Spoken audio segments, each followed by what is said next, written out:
कृष्णा गाडगीळ आणि sons limited 1832 पासून। आमदार रोहित पवार यांच्या नेतृत्वात पवारांच्या राष्ट्रवादीच्या वारकरी आघाडीकडून देहूमध्ये एक दिवसीय लाक्षणिक उपोषण, तर सरकार 74 वरून शेतकरी आत्महत्या 7400 होण्याची वाट का पाहत आहे, रोहित पवार यांची टीका।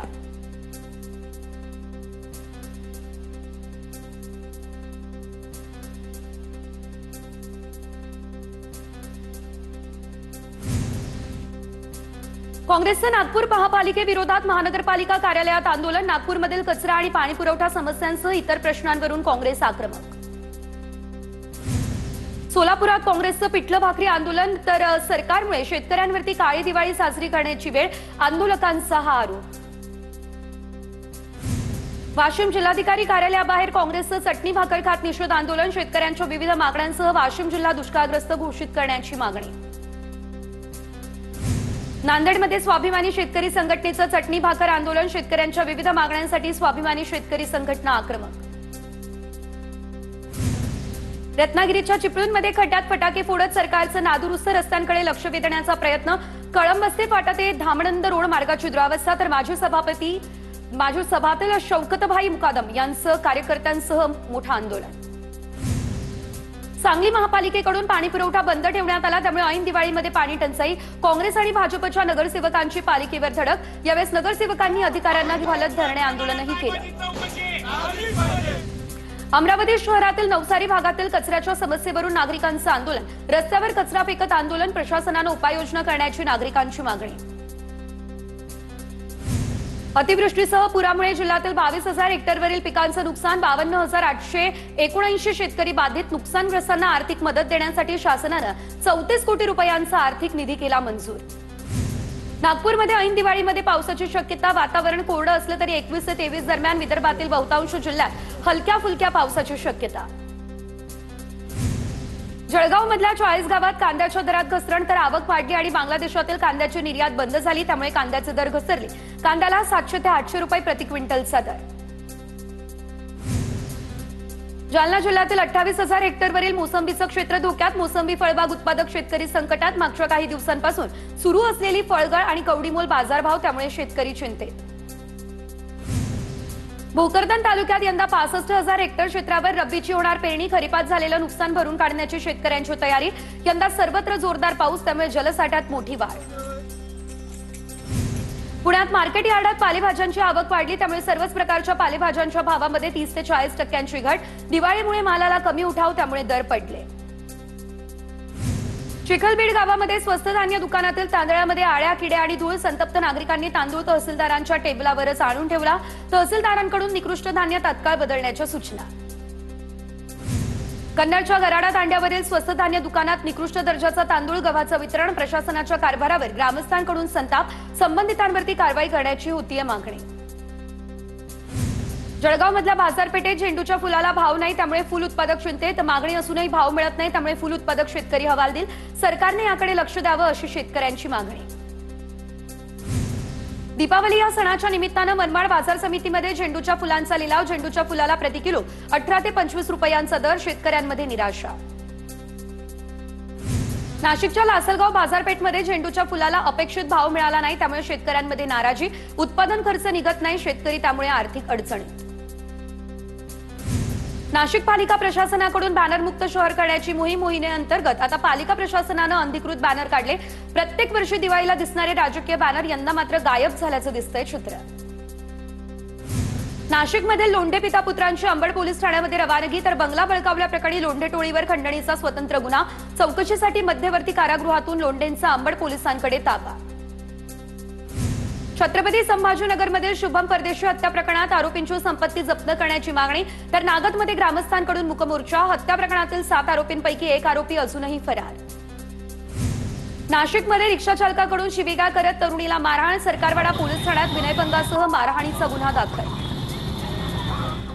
लातूरमधल्या MIDC पोलिसांच्या हद्दीतून रणजित कासलेला गुजरात पोलिसांनी घेतलं ताब्यात, गुजरातमधील एका खंडणीच्या गुन्ह्यात ताब्यात घेतल्याची माहिती। उत्तर प्रदेशमधील मजुरांना नजरकैदेत ठेवून वीटभट्टीवरती जबरदस्तीने काम करून घेतलं, इंदापूर तालुक्यातील नरुटवाडी आणि भाडगाव परिसरातली घटना, इंदापूर पोलिसांनी चौघांविरुद्ध केला गुन्हा दाखल।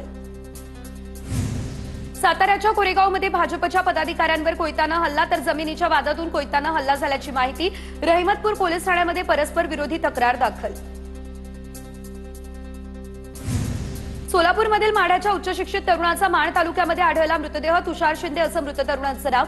ही हत्या की आत्महत्या याचा तपास दहिवडी पोलिसांकडून सुरू। छत्रपती संभाजीनगरमध्ये 2 विक्रेत्यांमध्ये तुफान हाणामारी। दिवाळीच्या बाजारात दुकान लावण्यावरून विक्रेत्यांमध्ये हाणामारी। एका व्यापाऱ्यानं दुसऱ्या व्यापाऱ्याला केली मारहाण। ऐन दिवाळीमध्ये पुण्यात चोऱ्यांच्या घटनांमध्ये वाढ। वाघोलीमधील केसनंद रोडवरील कोनार्क सोसायटीमध्ये चोरीचा सीसीटीव्ही व्हिडिओ झाला व्हायरल। पत्नीची हत्या करण्याचा प्रयत्न करणाऱ्या पवन खांडेकरला 10 वर्षांच्या सश्रम कारावासाची शिक्षा। गोंदिया जिल्हा अतिरिक्त सत्र न्यायालयाचा निकाल तर पत्नीच्या चारित्र्यावरती संशय घेऊन कुऱ्हाडीनं केला हल्ला। मार्च 2022 मध्ये घडली होती। गोंदिया वाहतूक पोलिसांनी 14 अल्पवयीन वाहन चालकांना पकडलं। अल्पवयीन वाहन चालकांकडून प्रत्येकी 5 लाखांचा दंडही वसूल। कायदा हातात घेणाऱ्यांची गय होणार नाही, पोलिसांचा इशारा।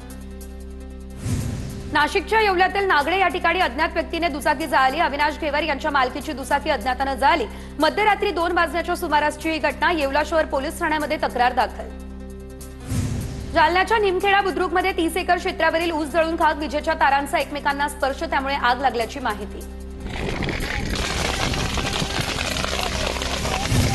हिंगोलीच्या वसमत तालुक्यातील किन्होळ्यामध्ये शेतातील ऊसाला आग। आगीमध्ये 3 ते 4 शेतकऱ्यांचा ऊस जळून खाक। आगीचं कारण अद्याप अस्पष्ट।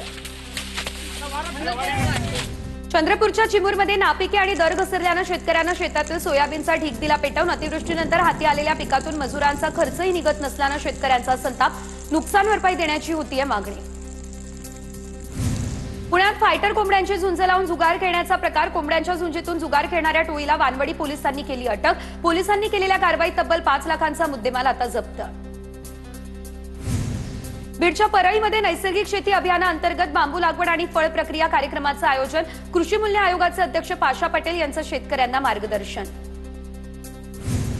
जळगावमधल्या सराफा बाजारात गेल्या 2 दिवसांपासून सोने चांदीचे दर स्थिर। सोन्याचे दर जीएसटीसह प्रतितोळा 1,31,000 रुपयांवर। चांदी प्रति किलो 1,71,000 रुपयांवर। तुळजापुरात तुळजाभवानी मंदिरात दिवाळीनिमित्त भाविकांची गर्दी। भाविकांची गैरसोय होऊ नये यासाठी मंदिर 22 तास खुलं ठेवण्याचाही निर्णय। नाशिकमध्ये सप्तशृंगी मंदिर 22 ऑक्टोबर ते 6 नोव्हेंबर पर्यंत रात्री 12 वाजेपर्यंत खुलं। दिवाळीनिमित्त भाविकांची होणारी गर्दी लक्षात घेता मंदिर प्रशासनाचा निर्णय। नांदेडच्या शाही तख्त स्नानानं सचखंड गुरुद्वाऱ्यातील दिवाळी सणाला सुरुवात। देश-विदेशातून शीख भाविक नांदेडमध्ये दाखल। साताऱ्याचे पालकमंत्री शंभूराज देसाई यांच्या घरी पारंपरिक पद्धतीने दिवाळी साजरी। यावेळी शंभूराज देसाई यांची कन्या ईश्वरीने सर्वांचं केलं औक्षण। भंडाऱ्याच्या लाखनीमध्ये विद्यार्थ्यांनी दिला पर्यावरणपूरक दिवाळी साजरी करण्याचा संदेश तर ग्रीन फ्रेंड्स नेचर क्लबचा हा उपक्रम। मंचरमधील 5 महिलांनी दिवाळी फराळाच्या माध्यमातून आता या दरम्यान 500 महिलांना रोजगार दिला उपलब्ध करून। त्यामुळे ग्रामीण महिलांच्या चेहऱ्यावर समाधानाचा दिसतोय आनंद। दिवाळीनिमित्त धुळ्यातल्या बाजारपेठांमध्ये तुफान गर्दी। मुख्य बाजारपेठ असलेल्या आग्रा रोडवर लक्ष्मीपूजनाच्या साहित्य खरेदीसाठी नागरिकांची लगबग। कोल्हापुरात मोठ्या किल्ल्यांची प्रतिकृती बनवण्याची परंपरा आजही कायम। कोल्हापुरातील साठमारी फ्रेंड सर्कलनं बनवल्या किल्ल्यांच्या प्रतिकृती। यावर्षी साठमारी फ्रेंड सर्कलने प्रतापगड किल्ल्याची प्रतिकृती साकारली।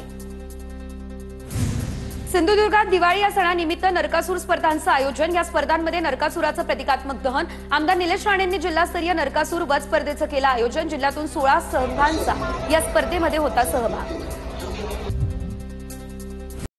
पूना गाडगीळ आणि सन्स लिमिटेड 1832 पासून।